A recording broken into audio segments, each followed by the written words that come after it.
What's going on, guys? Welcome to another episode of Breaking the Base, where me, Ken, and MademB are going to be talking about more movie sequels or possible sequels that be coming out, giving our general thoughts, opinions, and overall just ideas about what they should and should not do and what movies they should and should not do it with.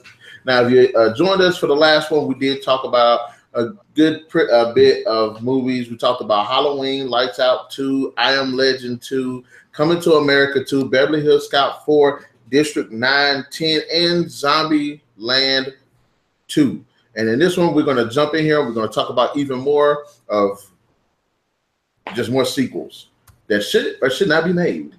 All right, so MademB, sling it on us. Oh, I thought Ken wanted to start. Oh, throw Ken under the bus. I see how it is. I mean, you said you had some. I don't want to, I want you to I went through a couple of them. Let's see here. Let me go through some of these. Actually, the list I'm looking at, even though it's somewhat new, there are actually scheduled ones coming out on it, like Independence Day. We already had a remake of that one. Pacific Rim's got a new one coming out. That would be what else we have here? Well, let's talk about. We were talking about sequels. We could do a sequel, but I would like to see a prequel of the movie Hancock, since we were talking about Will Smith so much last hour. What do you think about Hancock doing a prequel? I would ask you this, though. If they did have a prequel, should it go after the same character? It should have the same characters. But let's see what happened way back. How, when whatever they are at the height of their time, and then kind of slowly follow through them through what things that are going on. I want to know more. That intrigued me about that story because it was different. It was I don't want to say, it wasn't truly a superhero movie, but it was the way they came about was very different. And I think that's what really caught my attention. He doesn't remember anything. She remembers everything. But you have two superpowered beings that can't be in close proximity to each other because eventually they'll just become normal and no longer be special and then eventually die. But I'm not seeing that. I would like to see a prequel to Hancock. I think it definitely would be worth watching. Anyway, I saw it, but what are they? They're like Kryptonians. They never really explained what they were. They're like Kryptonians. And there were more than just them. There was like, they never really gave them out, but there were more than just them. But as they became couples, they basically lost their abilities, lost their powers, and eventually just died. Yeah. And they were the last two of their kind. They became human. They basically... I want to see them rip off the Man of Steel and have one of them just be like, I want our race to survive, so I'm going to kill off all the humans, and Hancock has to go stop them. Some come out of nowhere and just decide to get rid of them. Hey, pull a Man of Steel. Yeah, you could do that. Some awesome fights, because everybody did want to see some actual like superpower beings fighting each other. That would be cool. That's a pretty good idea too. Very well could be. Or if they did do a sequel, like mash it with a prequel, so that way you can kind of see, like, say if he's regaining his memories or something, you get to see like bits and pieces of his past. Very well could do that. No, I want to know. I want to know beforehand. I want to know what happened, or whatever was before we saw Hancock start. I want to know what happened before that. I want to see that. Whether it's a flashback between her and him or just him having memory flashes. I want to see something more because I really enjoyed Hancock. I thought it was different. I thought it was just going to be a plain Jane superhero movie, but it became something more as the movie developed and you started feeling for the characters and getting involved in the story.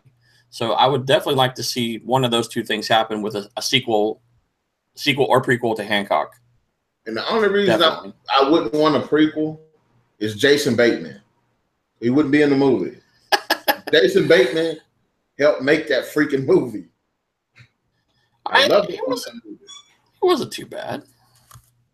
I mean, well, apparently something happened to him to make him be that way he was in the first beginning before all of that happened with her. Do that. I don't know. Like, yeah. I mean, that would technically be a prequel, so. About his people or whatever, more people. And if he did try to stop them, or maybe he lost somebody close to make him be the way he was in the beginning of Hancock. You know, he was just drunk, and I mean, he was saving people, but he was destroying also. Yeah, he was very self-destructive, even though he couldn't destroy himself. You know, he just didn't care anymore. He lost that care. What if, honestly, and I forgot to put a timer on, but I don't care. What if they did do a prequel story that the lady had told him wasn't entirely true? What if there was a bad version of Hancock that was like was trying to do some crazy stuff, and he stopped them, but he got wounded in the process? Sure, that could be very easily done. Okay, I wouldn't mind seeing that then. There's kind of a lot of play in that way. You know, we even have, just as MademB was saying, what happened to make Hancock the way he is now? A couple different options here in the storyline, but I think the probably one that would attract a lot of people would be, you know, that bad guy whomped on him pretty hard, you know, and kind of knocked him stupid. And he eventually beat him, but it came at a cost, you know, his own personal cost. He just can't remember it. Yeah. I could go with that. That would work. I wouldn't mind that. That'd be pretty interesting. He definitely stopped on the list. He probably stopped him, and then probably waited for his revenge. And then when him and the old girl got buddy, and he got human. Yeah, come back and get him. Came back and tried to finish him off, but he didn't. Okay, that wouldn't be pretty bad. Okay, I'm game with that. Definitely. All right, so what else? Next. Yeah. Do you have one? I can't remember. My list is gone. You can't. Yeah, that's an excuse. How about Tremors? Tremors 6? No. That franchise needs to stop. And then on top of that, needs to stop. Back again. I like the first one. I like the second one, but we're on version 12 now or something. I just no. I think that it's great for like sci-fi movie of the week. Definitely not big screen anymore. Definitely not. I wouldn't mind it if they did it. Actually, be more considerate to the source material. Be more serious about the movie, and quit bringing that Bert character back. That like him being in the movie is what's like making it kind of gimmicky. Yeah, it's a continuous. Not every time he's in the movie, he has to say those certain taglines. You know, I mean his certain lines. Well, it's gonna be released January 30th, 2018. I cannot wait to let you guys know now that, and probably either not January 30th, 2018, but soon after that, you will get a well-informed and highly entertaining rant. Yeah, we'll wait till then. How about a comedy / kind of cool movie like True Lies? If they was gonna make a sequel, I like True Lies. That's like one of my all-time favorite movies. But I think like if there was room for a sequel, that time period's passed. Yeah, I would say who, because Arnie's all kind of crinkled up. Yeah. You know, I don't think he could even physically do a lot of the demanding stuff that they would ask. Or they could do what we talked about Beverly Hills Cop last hour.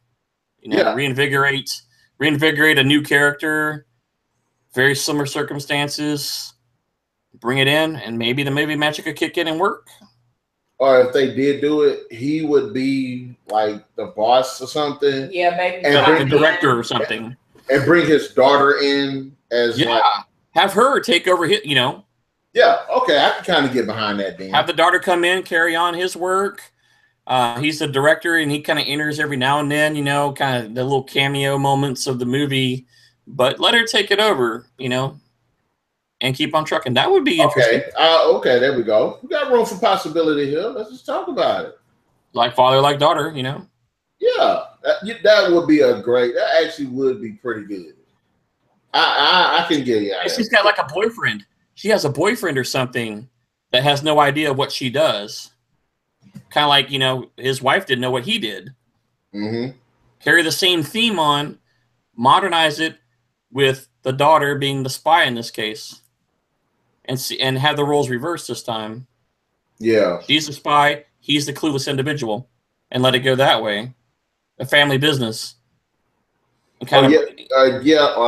Or say she ends up meeting him or something. Like, I don't want to say wild combination.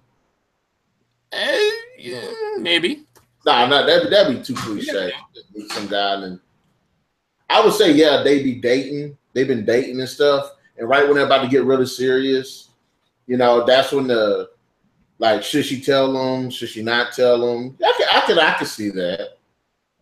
And maybe dad doesn't want her to tell him, so he kidnaps him like he did in the first movie. And then you get some of the comedy. That would be awesome. That was one of the best scenes in the whole movie. He cuts through that chainsaw through that old trailer out in the woods. That would be awesome. That would be awesome. They could easily pull that off, and it would be hilarious now as it was 15, 20 years ago whenever that movie came out. Yeah, that would be awesome. I think a definite 2 thumbs up on True Lies. Part 2. But how serious should it be? If they kept the same tone of the movie that they did, I think it would work just fine. It's not too over the top, but it's not too underrated. You have a good mix of comedy and seriousness into the movie, and whatever your threat of the movie is that serious part. Just like in the movie where they had the stolen nukes. Yeah. Keep that same. I mean, if you kept the formula very same, but just update the people.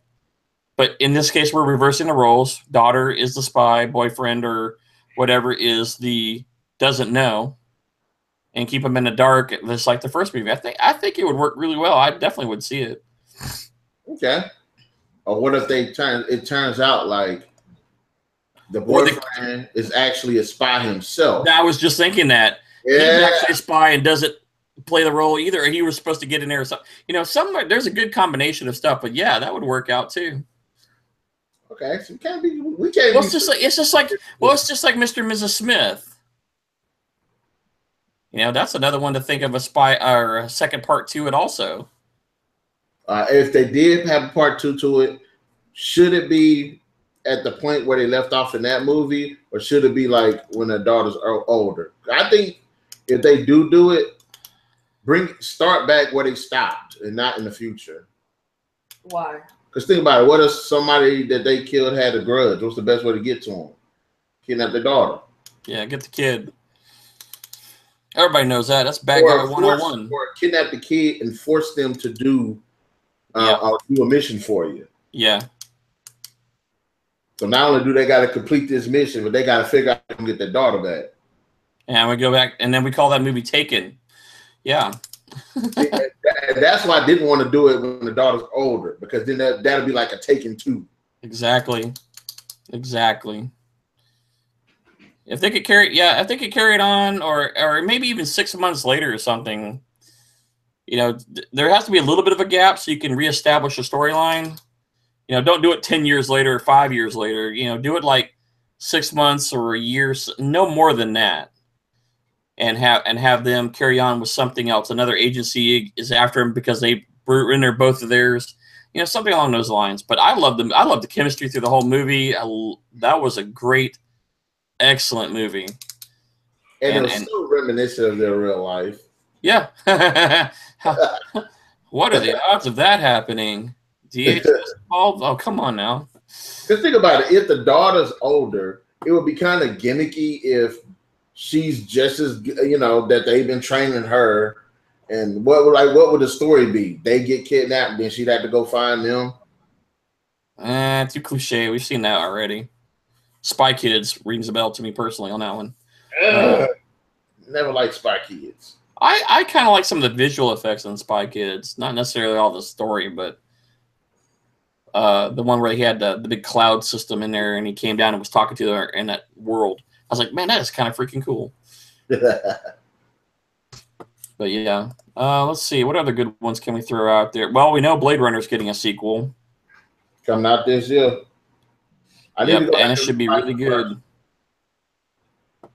The first one, I was young when I saw it, and it didn't make a lot of sense.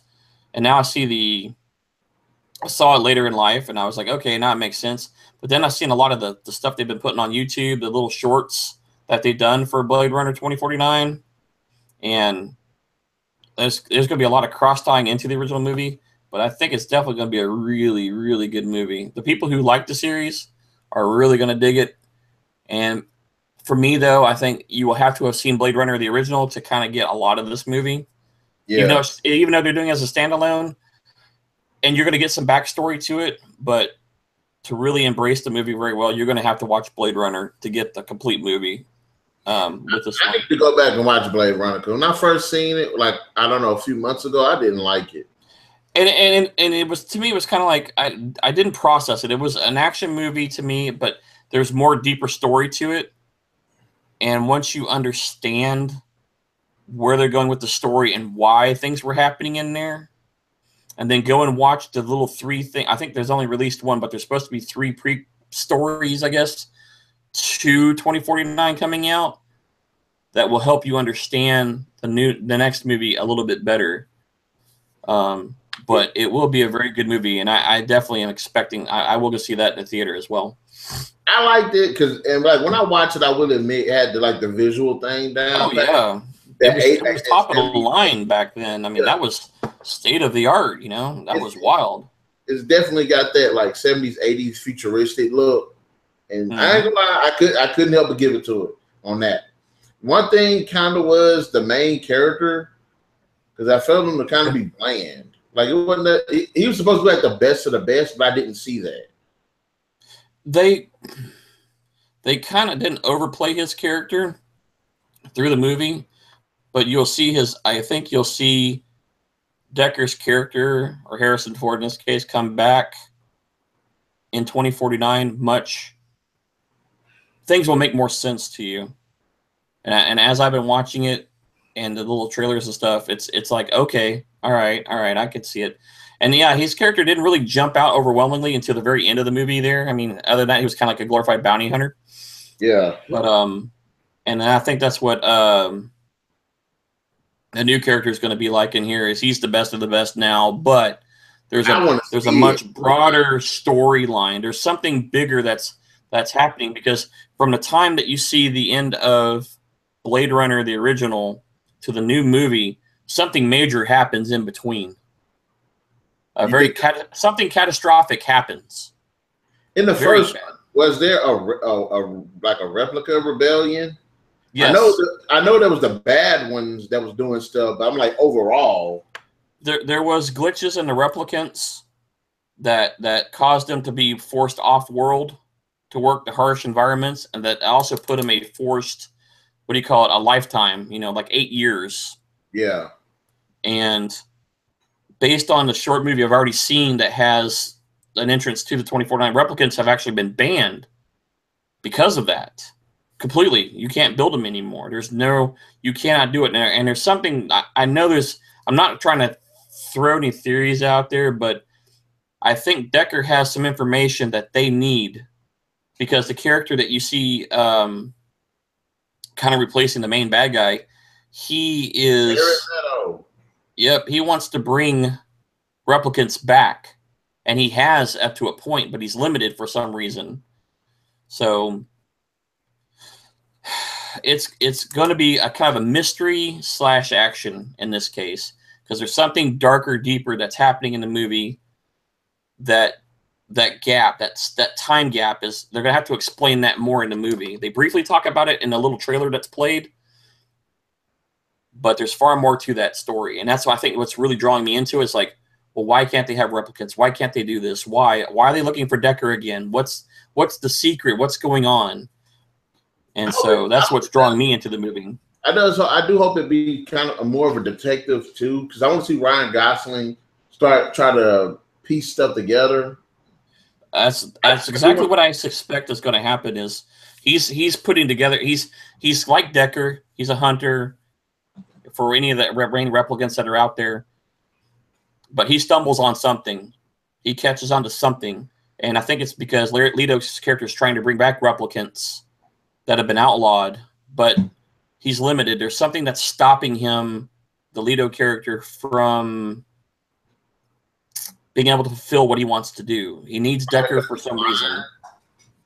Something in his head, maybe his mind, maybe he's got knowledge. Because, like I say, there's something catastrophic that happens from the end of the movie we saw to the beginning of this one. Something bad, really bad happened.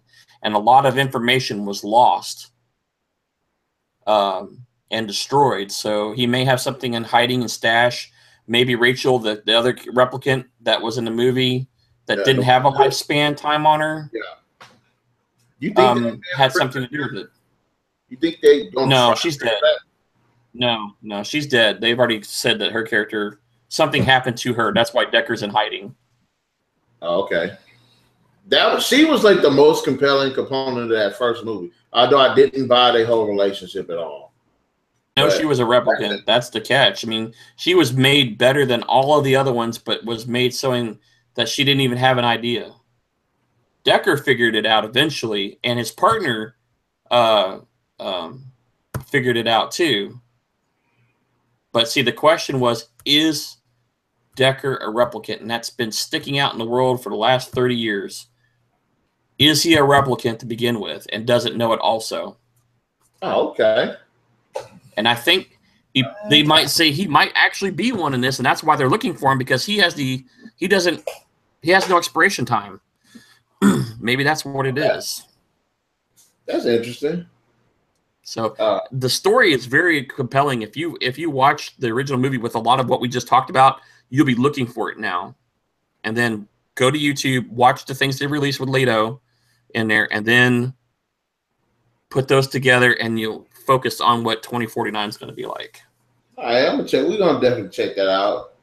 There's supposed to be 3 of them pre-released. I think they're like 5-minute clips. The same director did 3 different little 5-minute clips, story parts to it. So you could find at least the first one on YouTube that I know of. Oh, we're gonna check that out. What else we got on the list to check to talk about?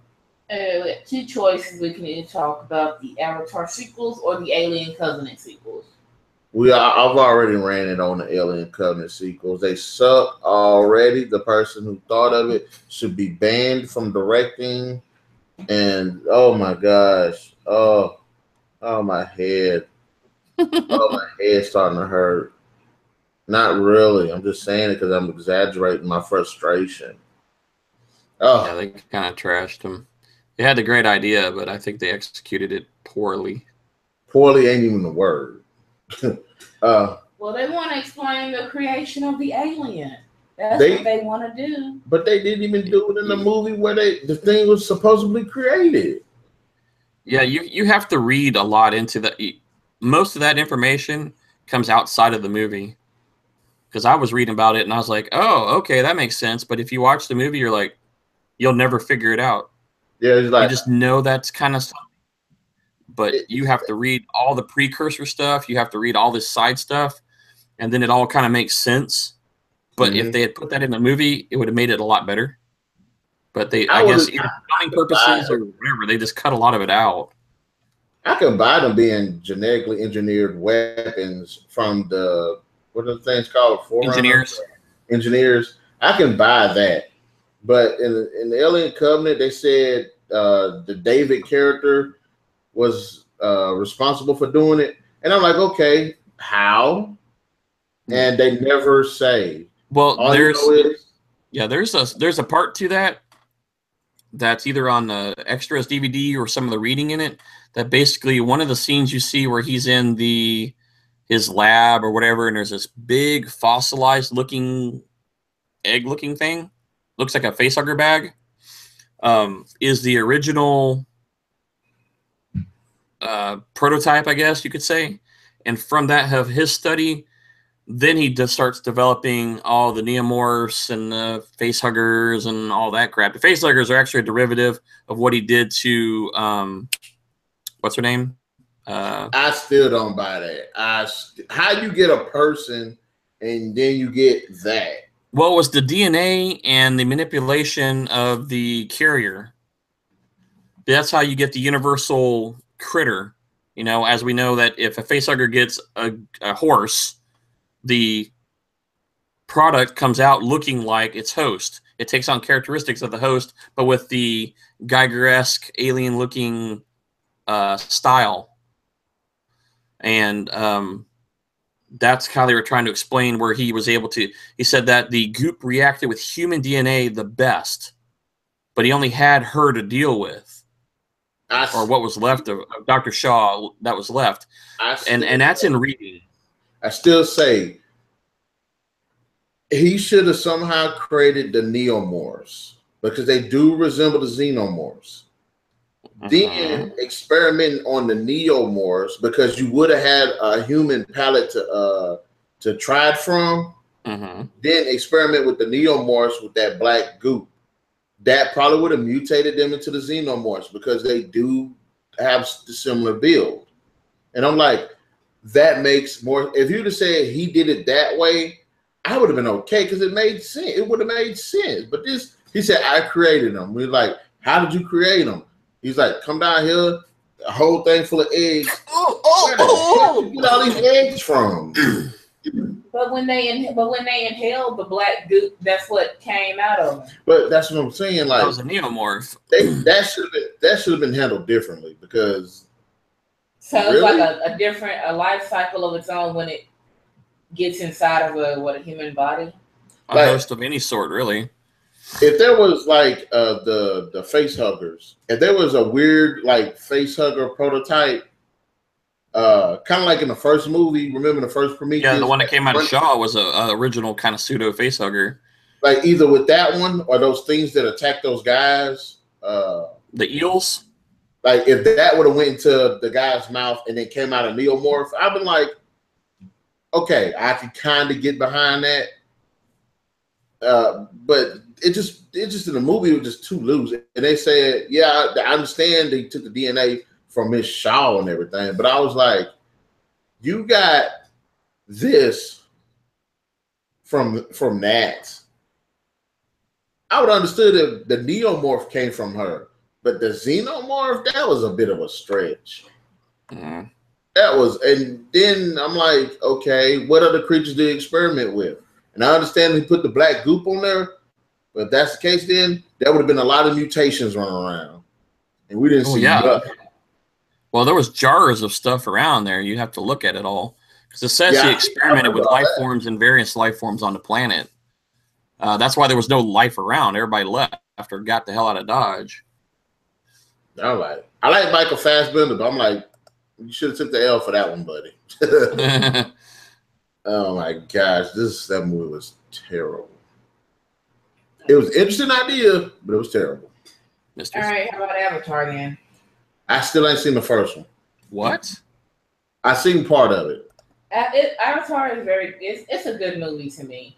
It is. I don't know if it would be worth making a second one over because I really don't see where the material would come from. But there's supposed to be. According to what's the dude's name? James Cameron. He said that there's like 4 movies in production. Yeah, that there's like a whole bunch of material that he can't just put it into 1 or 2 movies. He has it's like he said there's so much he can do with it. So that's what he's doing. Yeah, there was one talk about underwater. Or at least somewhere underwater or whatever was going to happen was one of them. As for any of the other ones, I have no idea. But I just really, Avatar is a good standalone movie, and I think it's great as it is. And let it be. Let it be. I see what he's going to try to do, those 4 movies, because it's predictable plots that's going to happen. You know how you said that the general guy from the first movie? Yeah, he got killed, but he's coming back for the next 3 movies. So, like, okay, that's cliche. Okay, if they did decide that they weren't going to use him as a bad guy, 2 things are going to happen. One, either there's going to be a civil war in the tribe that he's in, or two, there's another tribe that's going to try to take over where they're at. That's the only way they can do it. Or you can say human beings have come back to try to retake the planet again. Them like the only four storyline. Like, well, actually, remember it was the mineral was why they were there. Yeah, and it was such a rare mineral that it was worth bazillions of times the worth as gold. If anything, what would happen is since the Na'vi have already taken back what they respectively owned to begin with, then at this point either there would be more corporate power coming to fight them, or perhaps a rival company coming in to do the same thing, but it's a rival company this time. It's a different group, a different mercenary group. Something big and bad is coming and to fight the Na'vi for the same content of the material on the planet. Or that's why that was just like what happened to the movie that the guy who played the general in played on a TV series. Is Earth is so contaminated in the future that they send everybody back into the past to go back and rebuild it for the future again. I know you're talking about.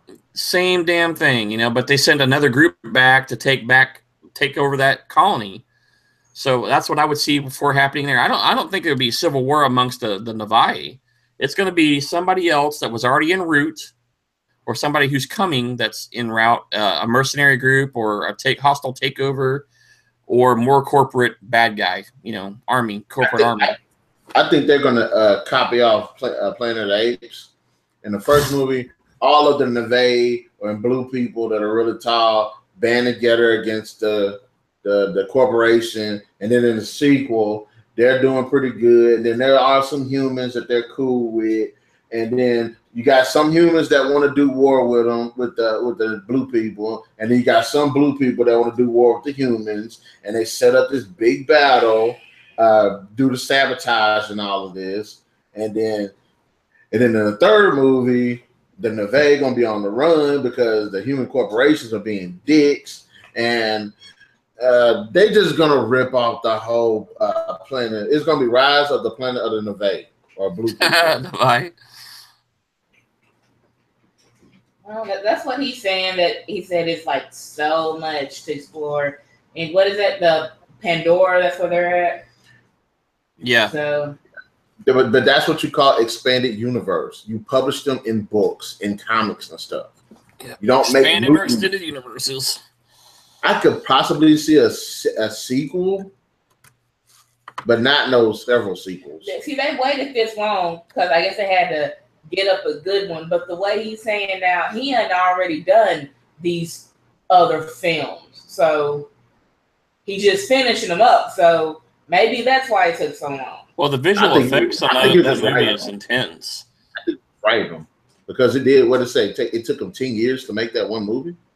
Well, they had to develop new technology to create that movie, but then you also have the processing time because most of that movie at some point in time is completely high-res CGI that's very realistic. I mean, when you're talking down to hairs moving on the faces and stuff like that, that's what really kills them in time. It's just processing time. To render 30 seconds of a frame, that's one half of one frame. Takes like hours to render. Think of all the hours of that movie, that 2.5 or almost 3 hours of that movie being rendered on a massive scale. That's the same thing that happened with Transformers. Well, yeah, it's not. They literally melted computers rendering it. So they have time. If he wanted to expand the universe, he just needed to have people write books. And in fact, I'm sure there probably are. I wish, like, when they do something like this, I think what they need to start doing is ask the fans if there should be a sequel, get their input on it. If the overwhelming majority say, yeah, we should come up with a sequel, and here's some ideas, fine. Well, that's what they did with Super Troopers. Now you got a sequel. Didn't really like the first one, although it was pretty funny. It has there is some stupid stuff in there, but that movie is pretty freaking funny. Mm-hmm. But they went completely crowdfunded to source the second movie. They went to the people of crowdsourcing and said, "What do you want to see in it?" And that's exactly how they made that movie. So, you know, it's out there. It's done. I think a lot of crowdfunding could be very possible for stories and products like that. That would be great. And I think that's the way they should go, because and I hope if they are going to start doing things like that, that they also need to be able to be consistent with the story and stuff, because didn't they say that there's going to be another Pirates of the Caribbean movie? I think this is it. Man, I think they got at least 1 or 2 more planned. Hell no. He kind of hinted at that. Is what the way it was at the end. But the reading I've seen on it so far is they're pretty much done with it. They might try to bum something out, but Depp's burned out that character, and it's. I think Pirates is pretty much done. I think they really have. I mean, I'm sure there's more stories to the way the movie ended. Yeah, they could do one more out of it, but I think at that point, you know, Captain Jack needs to take a step back and carry on with his miserable life. But I think Captain Jack is done. He needs to take a break and go back. All right, okay. So I ain't gonna harp too much on the Pirates of the Caribbean. Although I would like to see it be turned into like a series of a person that actually gives a shit about the writing. But hey, they started good and it's very strong, but I think they kept on the popularity of the character and trying to see what they could do with it, and they just burned the crap out of it. I was actually looking at. I told her about it a while ago. I looked at like somebody pointed out all the like plot holes and bad script points and stuff in it, and I was like, wow, every single movie. The only 2 movies that actually feel like they're actually a part of anything is the second and third film. Everything else feel like standalones with nothing to connect them. And if there is some things that connect them, it's very inconsistent. Jack Sparrow, that's the only thing that connects them. Like the character, that's about it.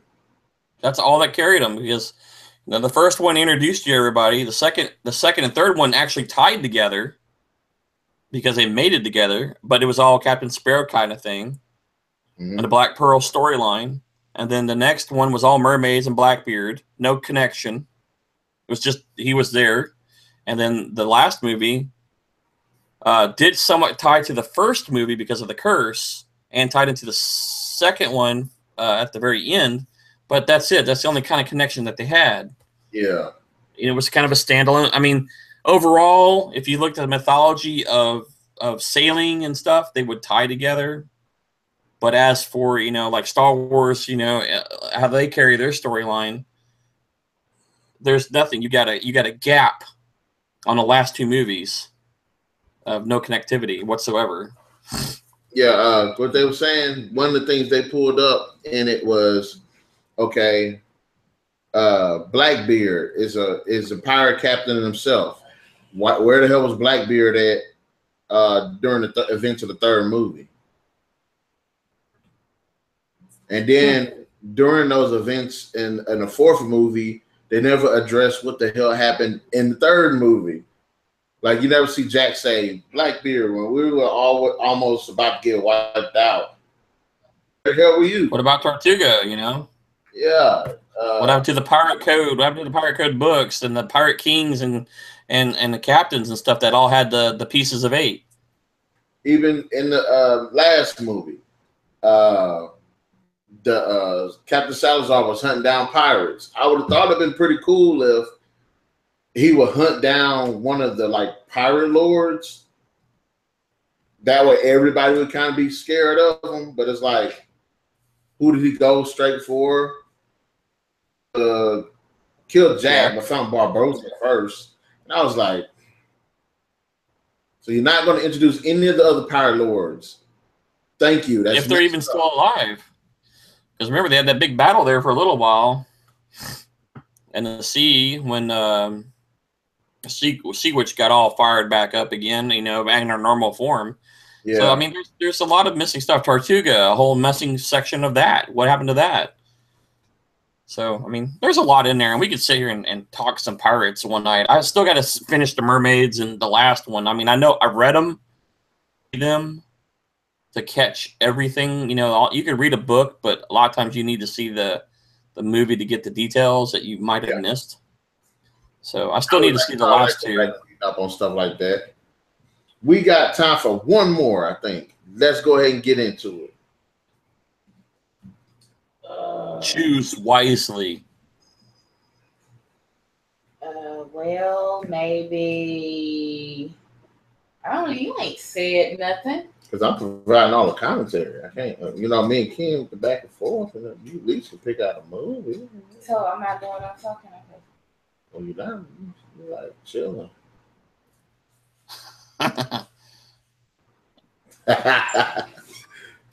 How about Jurassic World? What, 2 and 3 or 4? Yeah, 2 and 3. 2 and 3.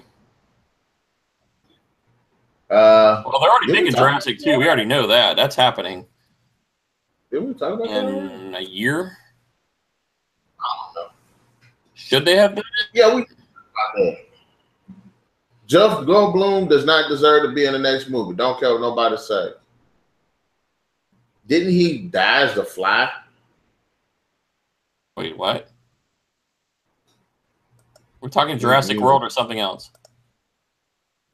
See, in the events while Jurassic World was going on, he was inventing a teleportation machine, and while experimenting on it, he got fused with a fly, and then turned into this big old ugly looking fly. And then who got fly? And then he got his head blown up. So he can't be in Jurassic World. He put the shotgun in his mouth and then told her to pull the trigger in Fly Talk. Wow. Okay, how about Brumble Fly was his name. Godzilla versus King Kong. The one from Skull Island. Okay, what are you hoping to see? What kind of events is gonna bring these two together, you think? I'm interested how they're gonna bring them together, because everybody, I'm just saying, because Kong was stuck on that freaking island. How did he get off that island across all of that open ocean? He could swim. But why? Like, what would happen to make him swim? They blew up Kong out. I mean, Skull Island. Nah, why would they blow it up? That's Monster Island. You can't get rid of that. Well, maybe Godzilla came in then. I could kind of get behind that. Like, Godzilla is in the water and something happened and he came up on Skull Island. Or maybe Kong like went into the water and he found this portal on the Pacific Rim that teleported him to another part of the world. And let me stop. I'm actually interested to see how he's going to get off the island, if he's going to get off the island. Of course, he's probably going to get off the island. And if not, with like what you said, Godzilla will somehow come to the island.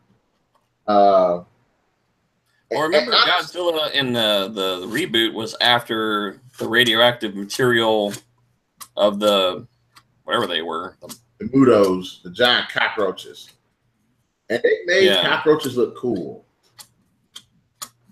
So maybe there's some material on that island that he's attracted to, something washed up, or I don't know.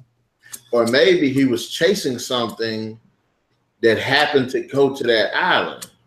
Yep. Because he chased thing here as a vacation hotspot. Yeah, he chased that Mudo across the whole damn ocean, from Japan all the way to America. So maybe he ran across Monster Island in the process.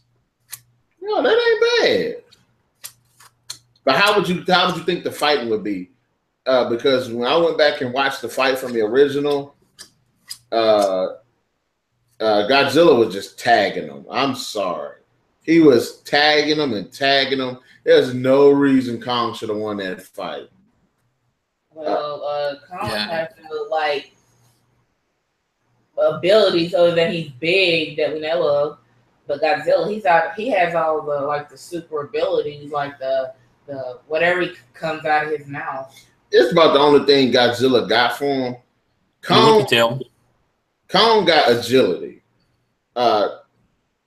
Because of how his body's made, and he's got strength too. Godzilla might got a little bit more mass than him, but if one's got strength and the other one, the other one's is how should I say it? Godzilla I can move it and hit you, but I can take your hits, but I can't move as fast. So I have to, you have to have a tiebreaker in there somewhere. Like Godzilla look like he's they're both about the same strength. But Godzilla might be a little bit tougher, but then again, Kong will be a little bit faster. Okay, but they won't be by themselves. The other monsters are Rodan, Mothra, and King Ghidorah or Ghidra. That's too many. Well, that said, they're expected to join on the fun. So how are they going to do all that? The moth thing does not need to be in the movie. I love Mothra. That thing's so unrealistic. Mothra. Well, come on, a three-headed dragon isn't. I would bet. I would space. A dragon more than that. Because think about it. How can Mothra compete against any of them other monsters? Okay, when Mothra was fighting Godzilla, he used his wings. Right. Yeah, and the Mothra entrapment period where Godzilla did that drop kick. Then Mothra and Godzilla, they had combined to help get rid of Batra, if you remember that. I don't. On that movie that you said you didn't like the song. I didn't like it. No, this is what I'm saying. Okay, say Godzilla was fighting Rodan. Rodan flew off. Godzilla pursued. Came to Kong Island. Yay! That's how those two get into a fight. I don't know where King Ghidorah would come in at. I don't know. But okay, in this new age, the new modern monsters, I still don't understand how the moth is going to be able to fare against them. And that thing can't do all anime. It won't be that old Japanese moth looking thing. I mean, they could articulate it now, so it could have all kind of crazy stuff. Wings or something. Why would Laser shoot out his wings? I just thought. Dang, she said lasers. Laser beams. Like, flat, la la la la la, blow. Pew pew pew pew pew pew pew. Yeah, every time she would say pew pew pew pew. Like I said, I'm interested in seeing it. If they can do it, I mean, they did good with the Muto, how they made them actual threats, even with how they fought and everything. So if Mothra could do some stuff like that, then I'm cool. As long as they make it to where it's okay, she can stand toe to toe with Godzilla or whatever. The Rodan, I'm not so sure about because it's basically a bird. Yeah, well, Rodan and Mothra are about the same equivalents. So I'm and I kind of feel like we've already seen Rodan and Mothra already when we saw the first Muto bug mixed in a little bit with a lizard or whatever. And it's now, so we gotta see two more of those things. Along with this three-headed dragon, which I really want. They need to give me a great explanation of that. Okay, well, they said that maybe that after they fight a little bit, they might join forces because between the other monsters, so they can fight the other ones, just like they did last time. Yeah. You're talking about Godzilla. I don't know, last Kong and Zilla team up to fight the other three. Like Godzilla and King Kong could join forces to help with maybe to get the other monsters off. They said it might happen. They don't know yet. I mean, of course, it's going to be a mashup between them and everything. It's going to be a fight, then it's going to be a mashup. But I don't see how in the world they're going to. It seems like for one, too many monsters. Because if the sole focus of the movie is going to be King Kong versus Godzilla, we need to focus on King Kong fighting Godzilla. You know what I'm saying? And not have all of these monsters, because it's going to feel too convoluted. And then it's okay, what's the next movie going to be about? I mean, well, what better way to reintroduce them than now and then give them their own movie? But you got to think about it like this. You can cater to the fans of the series, but a lot of movies and remakes have been messed up because instead of actually building on the story and characters. You try to appease the, because of course everybody want to see them, but you got to realize those movies that all of those monsters appeared in, most of those movies were not good. I mean, now that you look back at it, but for the time I watched them. I mean, you can call it what it is. I mean, I watched them. I mean, Rodan. Rodan was kind of. At first, I thought he was a big old bat, but you know. He got this bird with this really small head. Oh my gosh. He had this big old bird thing with a little bitty small head. Yeah, he fought with it. And then they had the flying turtle. Don't forget the flying turtle. Well, what is that turtle? Gamera, something like that. I think it was Gamera. But like I said, I'm interested in seeing the movie. I just think, like I said, with 5 monsters all being in one movie, and this is only the 3rd installment. That's classic Godzilla, though. But you can't go with classic. Well, I'm pretty sure they find each other at the same time. And then you got to think about it too.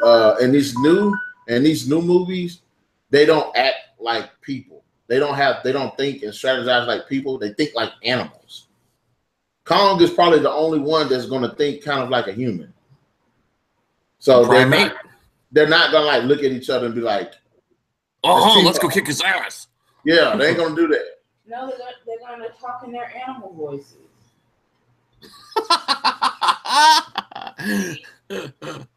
One gonna be like,